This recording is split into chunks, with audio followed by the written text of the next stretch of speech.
I've entitled my thoughts for today, The Best Kind of Questions.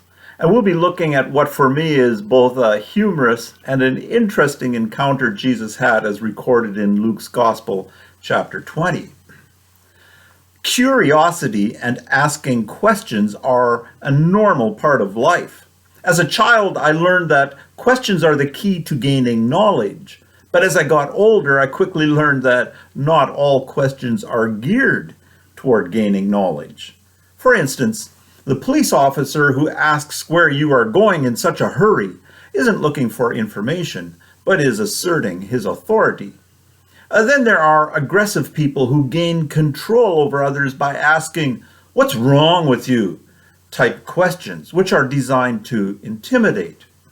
People who are demanding in their questions might even excuse their confrontational behavior by asking if they don't have the right to ask questions, implying that questions are all the same.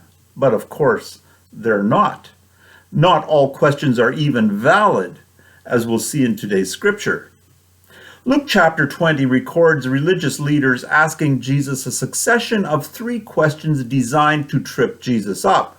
In the first encounter, the chief priests and the experts in religious law asked Jesus under whose authority he was acting. With that question, they hoped Jesus would claim divine authority, enabling them to charge him with blasphemy. In the second encounter, they asked if it was right to pay taxes to Caesar or not. With that question, they hoped to provoke political dissension. But Jesus famously told them to give to Caesar what's Caesar's and to God what's God's.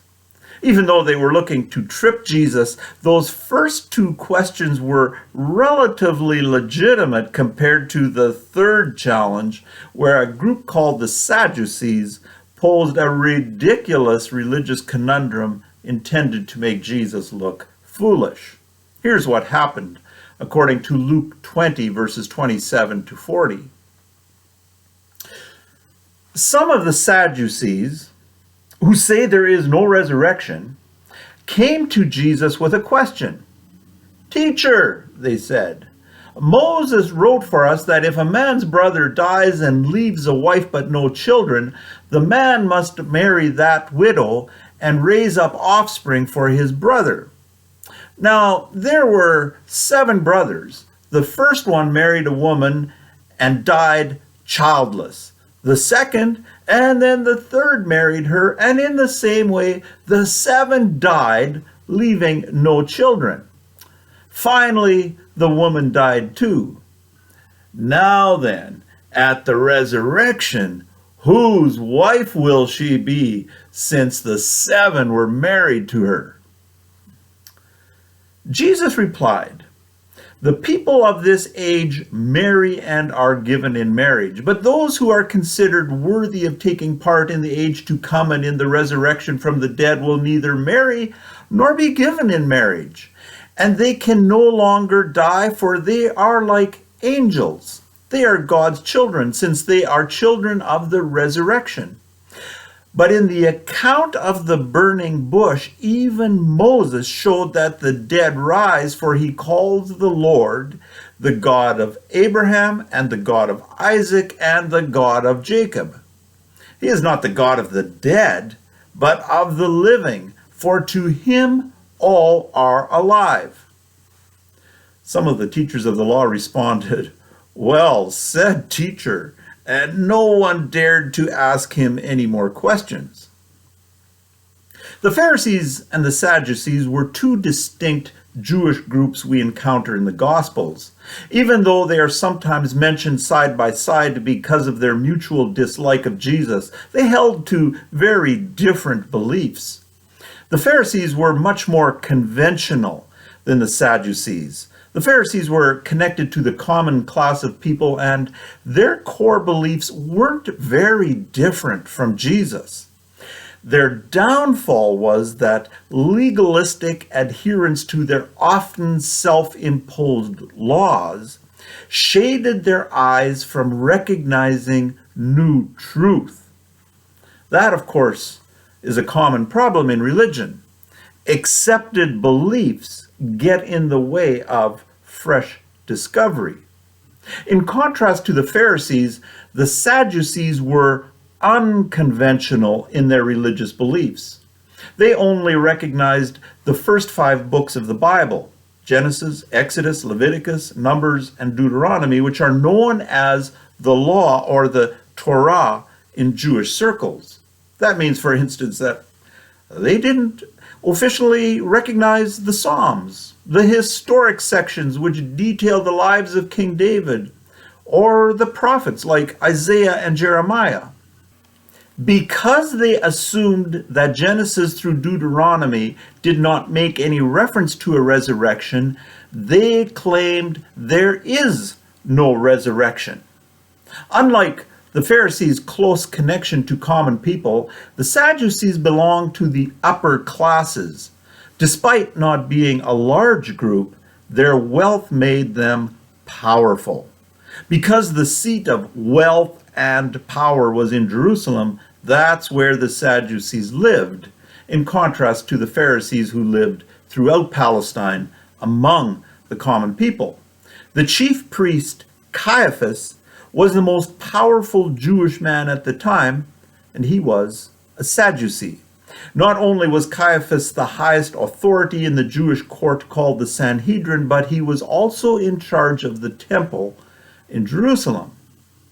By virtue of their power, the Sadducees demanded respect, and despite the Pharisees having conflicting theological views, they were forced to accommodate the Sadducees.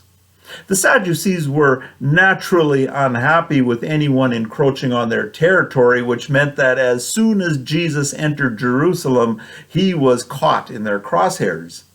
Ultimately, the Sadducees, with Caiaphas the chief priest, would be instrumental in having Jesus crucified. Surprisingly, for all their authority, the Sadducees did not have long to survive.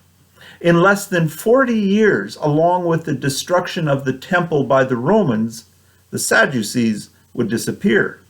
The story of the Sadducees reminds us that we should not assume that ideas will last.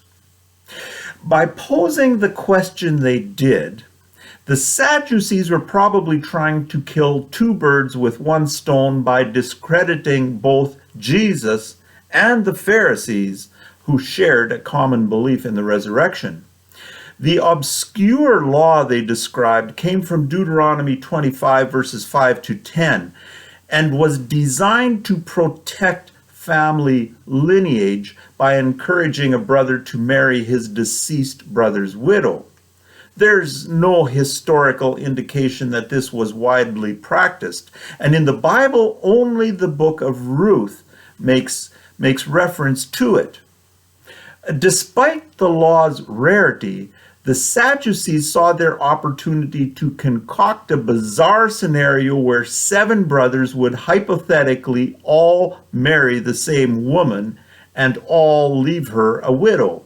Then they proceeded to make a mockery of the resurrection by asking whose wife the woman would be in the resurrection.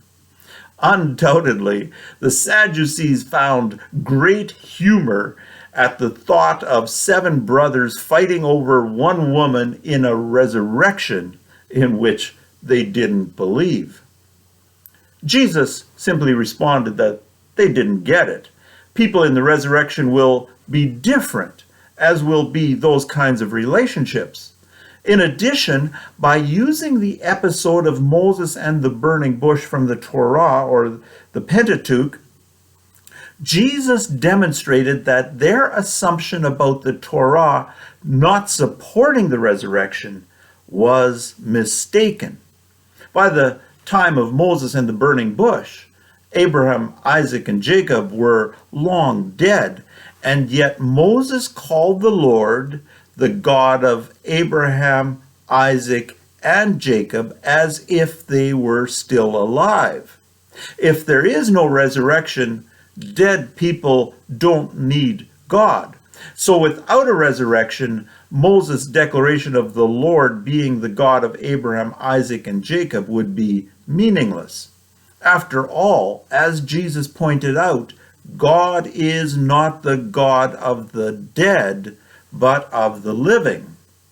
Properly chagrined, the Sadducees realized that they were not going to outwit Jesus. The goal of the Sadducees was to intimidate and to be divisive so that they could ultimately be in control. They were wealthy and powerful and wanted to stay that way. If they could sow seeds of doubt in Jesus' followers, they could divide and conquer and maintain their powerful position. Divisive questions are an effective means of asserting control. Questions like, who do you think you are? Why do you have such backward views? Or why can't you do better? The Bible has strong words for those whose purpose is to stir up controversy. Titus chapter 3 tells us, but avoid foolish controversies and genealogies and arguments and quarrels about the law, because these are unprofitable and useless. Warn a divisive person once and then warn them a second time. After that, have nothing to do with them. You may be sure that such people are warped and sinful. They are self-condemned. If we recognize that questions designed to control and be divisive are destructive, what then are the best questions? We might expect that the best kinds of questions are those which gain us knowledge, like the kinds of questions we typically ask in school. But while knowledge is obviously important, Jesus indicated that knowledge about the resurrection doesn't necessarily make us better prepared for the resurrection. Because of our natural desire to know what happens when we die, even we are disappointed with the little bit of information Jesus gave the Sadducees about the resurrection.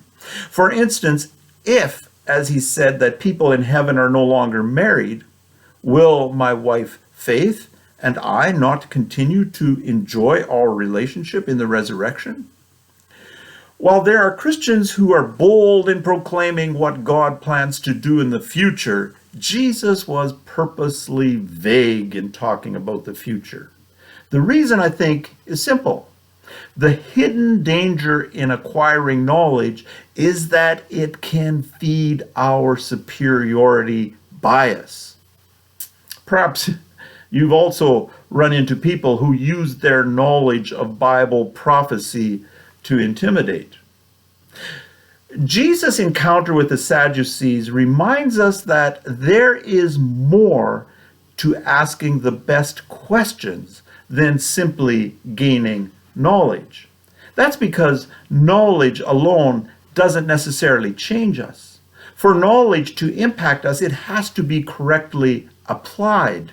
Instead of simply seeking knowledge, the best questions are those which motivate us toward positive action. It's critical to note that Jesus ended his response to the Sadducees with the simple words, "He is not the God of the dead, but of the living." I think it's fair to interpret Jesus as saying that being consumed with gaining knowledge about the unforeseen future is not nearly as important as asking God how we are to live now. Besides, it's ludicrous for us to expect that we could possibly understand what a God whose ways are far above ours has planned for the future. Even the Apostle Paul, who claimed that he was taken to the third heaven as recorded in 2 Corinthians chapter 12, didn't try to describe what he witnessed. Jesus leads us to understand that the way to demonstrate our faith in a resurrection is to invite God's direction for our life now. In other words, we do more to enhance our relationship with God by seeking God's desires for our lives now than we do wondering about what happens when we die. We can rightly conclude that the best kinds of questions look for direction instead of only answers. Looking for answers can feel fruitless when life sours, but seeking direction inspires us with hope. Even when found, answers as to why tragedy happens often feel inadequate. Gaining direction for moving forward, on the other hand, inevitably helps more than simply finding answers. Direction-seeking questions like, how can I help? What should I do? How can I ensure the best possible outcome? These are more the kinds of questions which can serve to connect us with the God of the living. Jesus clearly wanted the Sadducees, and in turn us, to understand that the kinds of questions which will help us live well today are much more important than seeking knowledge about what will happen in the future.